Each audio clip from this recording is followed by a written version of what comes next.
aqui. Antes disso, o Flamengo tá finalizando a preparação pra encarar o Criciúma. Tá vendo, Lucas? Nós joga amanhã, mas vai falar de quem? Vai falar do Flamengo também joga amanhã. Primeiro, 4 horas da tarde. Primeiro é o Botafogo. Não. O primeiro é o Botafogo. Não, o Botafogo é o líder. Em primeiro lugar é o Botafogo. Botafogo é o quê? Líder. Primeiro lugar. Não, líder. Oh, meu Deus. O torcedor vai voltar a ver o time o quê? Com força total.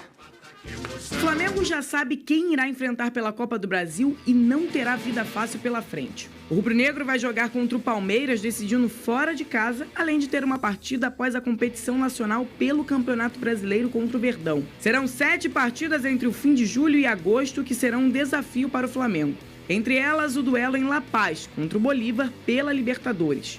Enquanto isso, a equipe de Tite tem o Criciúma pela frente para tentar encostar na liderança e com a volta dos uruguaios. São muito importantes para a gente, mesmo a gente tendo conseguido fazer uma grande campanha durante esse tempo que eles estavam na Copa América.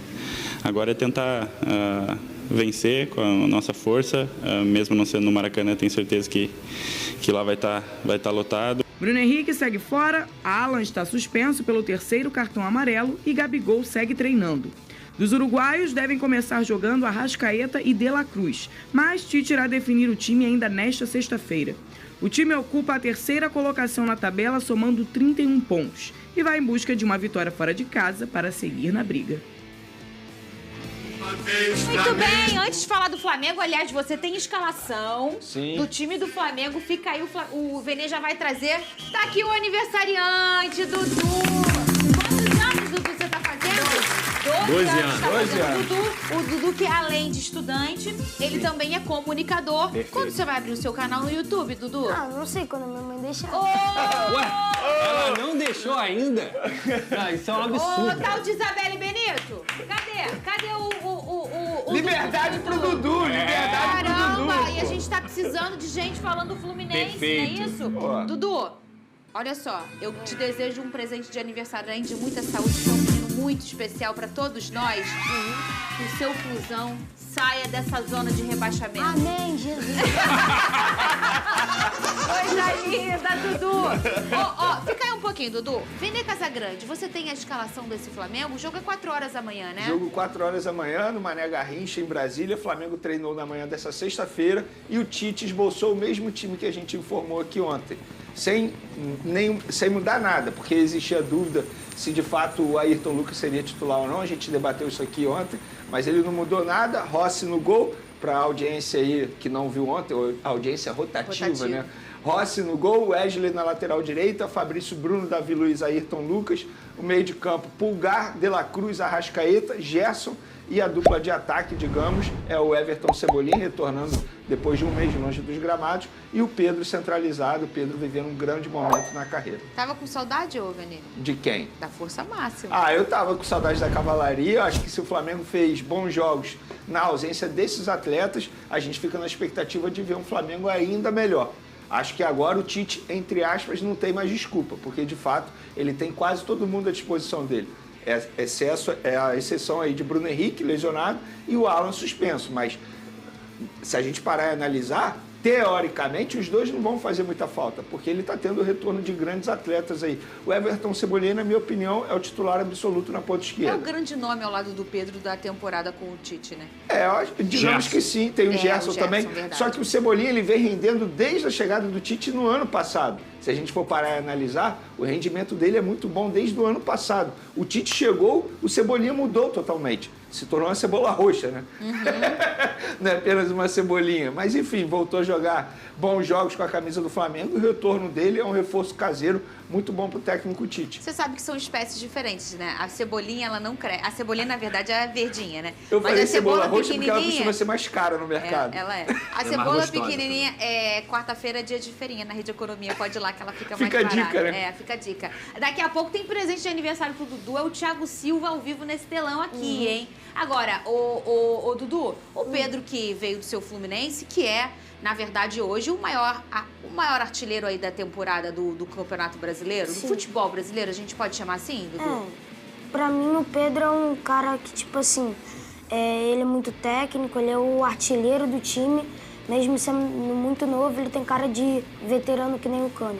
Isso é verdade. Ele tem estilo de jogo para ser atacante titular em qualquer time que ele possa jogar. E já tava na hora dele ir pra seleção, né?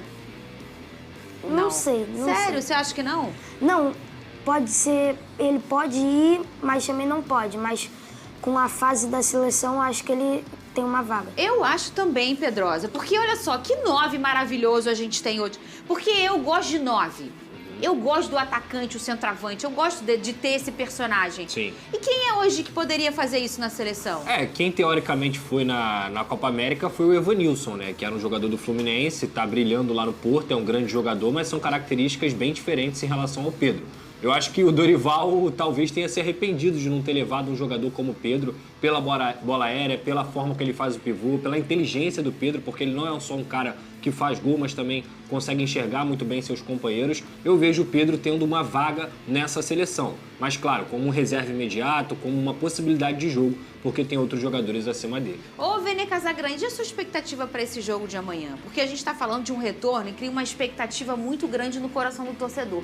Mas a gente sabe que, às vezes, fisicamente, esses jogadores das suas seleções, eles voltam com uma rotação um pouquinho abaixo do natural, né? Até eles voltarem a girar normal, alguns jogadores demoram, né? O Arrascaeta é assim, o histórico dele, toda vez que ele vai para a seleção uruguaia, ele retorna ao Flamengo, de fato ele volta numa rotagem muito mais baixa, fisicamente falando. O De La Cruz é a primeira vez, né? Porque ele chegou há pouco tempo ao Flamengo, é a primeira vez que ele serve a seleção uruguaia como atleta do Flamengo.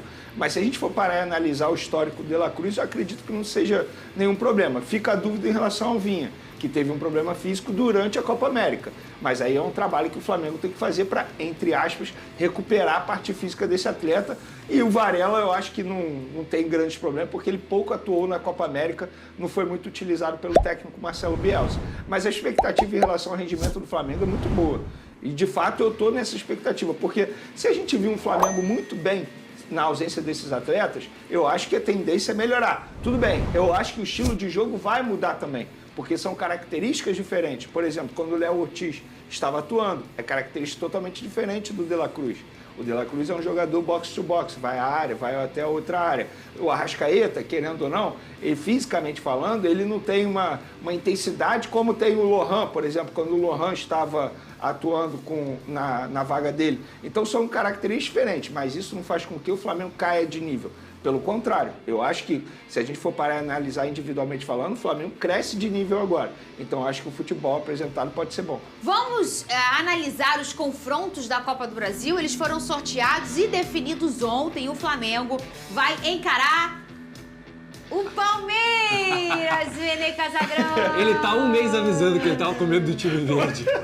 Amigo, você tinha que ver a minha reação na hora. Você viu aquele vídeo que viralizou meu aqui nosso? Que eu venho com o leque e o Botafogo encara o Palmeiras, lembra? Cara, eu bati na mesa. Eu falei, não é possível, cara. Tanto confronto pra pegar, pegou logo o Palmeiras. O Vascão, do nosso querido Lucas Pedrosa, vai pegar o Atlético Goianiense. Aliás, foi o último confronto do Vasco. Sim. Já dá pra imaginar um pouquinho. É claro que a gente entende que as competições mudam e, às vezes, o comportamento dos times também. A gente pode encontrar um outro Atlético Goianiense nessa competição, mas esse é o confronto do Vasco. O meu fogão pega o Bahia, que é difícil também. Muito. Bahia tá lá no topo do Campeonato Brasileiro. E o Fluminense do Dudu pega o Juventude. Eu senti, sabe o quê? É nós aqui, ó.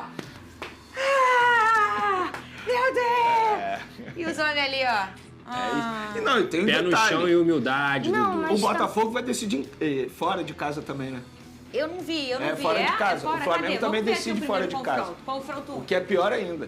Botafogo o Botafogo define fora. Fora de casa. O Flamengo também define. O segundo jogo, no caso, quando a gente fala define, é o segundo jogo. O segundo jogo do Flamengo é fora de casa. O Vasco decide em casa, em São Januário. O Fluminense também no Maracanã. Ainda tem isso. Define em casa. Porque teoricamente é melhor você Muito definir melhor. em casa. O segundo jogo. Gostou de pegar o Juventude, Dudu? Eu gostei, mas também não dá pra duvidar do Juventude, que como você Verdade. falou que o Roger saiu, né? O Roger Machado. Saiu, foi pro Inter. Isso. Como o Atlético Goianiense no ano passado fez uma Copa Brasil boa. E eu acho que com essa má fase do Fluminense tudo pode acontecer.